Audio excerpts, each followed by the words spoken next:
Nail biting is something so many of us do, often without even realizing it, and yet it can reveal far more about our emotional state and habits than we might think at first glance.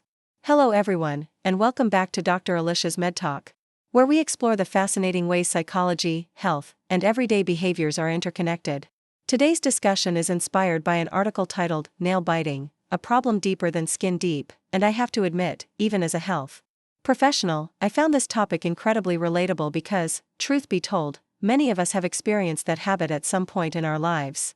Personally, when I think back to my childhood, I remember that I used to bite my fingernails quite a lot. It wasn't something my parents constantly scolded me about, but I do recall one memorable moment when my aunt noticed it and brought it up to me directly.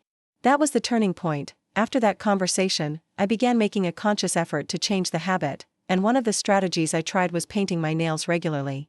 Now, for me, nail polish became more than just a cosmetic choice, it was almost like a protective barrier against the urge to chew on my nails. After spending the time and effort to carefully apply a nice coat of polish, sometimes in bright colors, sometimes more neutral, I didn't want to ruin all that work. It became a psychological deterrent, reminding me to keep my fingers out of my mouth because I wanted my nails to look good and last, according to research and as the article outlines, there are many underlying reasons a person might bite their nails, and they can vary widely from one individual to another. For some, it can be an attention-seeking behavior, perhaps unconsciously used as a way to get noticed, especially in social situations. In some rare cases, it might be linked to deeper personality traits such as sociopathy or reflect a lack of self-monitoring, meaning a person is not very aware of their own physical habits and the impression those habits create.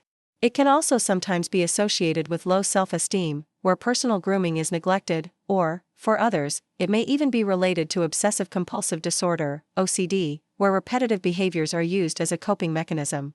But, while those cases exist, the most common reasons for nail biting, by far, are stress and anxiety. Think about it, when tension builds up, whether it's because of work deadlines, family issues, exams, or even just the general pressures of daily life, many of us find ourselves searching for an outlet. Some people tap their feet, others twirl their hair, and some, almost without thinking, bring their fingers to their mouth and begin nibbling on their nails. Psychologists note that nail biting can provide a brief sense of relief, a kind of physical release for pent-up energy or nervousness. Dr. Bronow, who was quoted in the article, explained something that really stayed with me: our skin and nails are often a mirror of our emotions. That's a profound thought because it connects something we can physically see with something we can't always put into words, our internal state. When we're anxious, stressed, or emotionally unsettled, our behaviors often reflect that in small, seemingly unrelated ways. Nail biting is just one example, but it's a very visible one. Now, knowing why you might bite your nails is the first step toward stopping, but for anyone who has tried, you know breaking the habit is easier said than done. So, let's go over some practical, psychology-backed strategies you can use to help yourself quit, whether you bite occasionally during tense moments or it's become a daily habit you're determined to break. Step 1 is about awareness and honesty. You need to confront the fact that you have this habit. It might sound overly simple, but denial can keep a behavior going for years.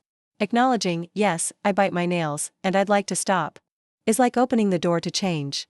Once you've done that, you can try different techniques that suit your lifestyle and personality. Point 1 suggestion, though it might sound a little funny at first, is to wrap bandages around your fingertips. When you're at home, the bandages act as a physical barrier, reminding you not to bite and making it harder to do so even if you absent-mindedly try.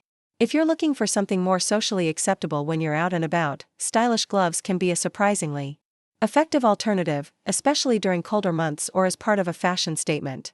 They not only protect your nails but also send a subtle message to yourself that you're committed to keeping your hands off limits. For those who enjoy a bit of self-care and style, especially my female viewers, painting your nails with a nice coat of polish can be one of the most enjoyable and rewarding deterrents. As I mentioned earlier, once you've put in the effort to make your nails look beautiful, you're much less likely to want to chew them. You can even experiment with bitter-tasting nail polish products designed specifically to discourage biting. And then there's what I consider one of the simplest yet most effective methods: keep your nails short. If there's very little nail to grab onto, the urge to bite naturally decreases because there's nothing satisfying to nibble at.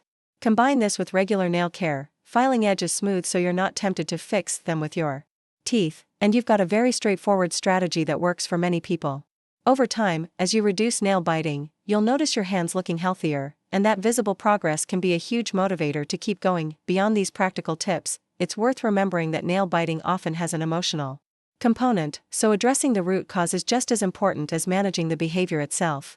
If stress or anxiety is your trigger, finding alternative ways to cope, such as deep breathing exercises, journaling, or even squeezing a stress ball, can redirect that nervous energy in a healthier direction. Mindfulness practices can also help by increasing your awareness of the moments when your hand is moving toward your mouth, giving you the chance to stop yourself before you start biting. In the end, like any habit, nail biting can be broken with patience, consistency, and the right mix of strategies that work for you personally.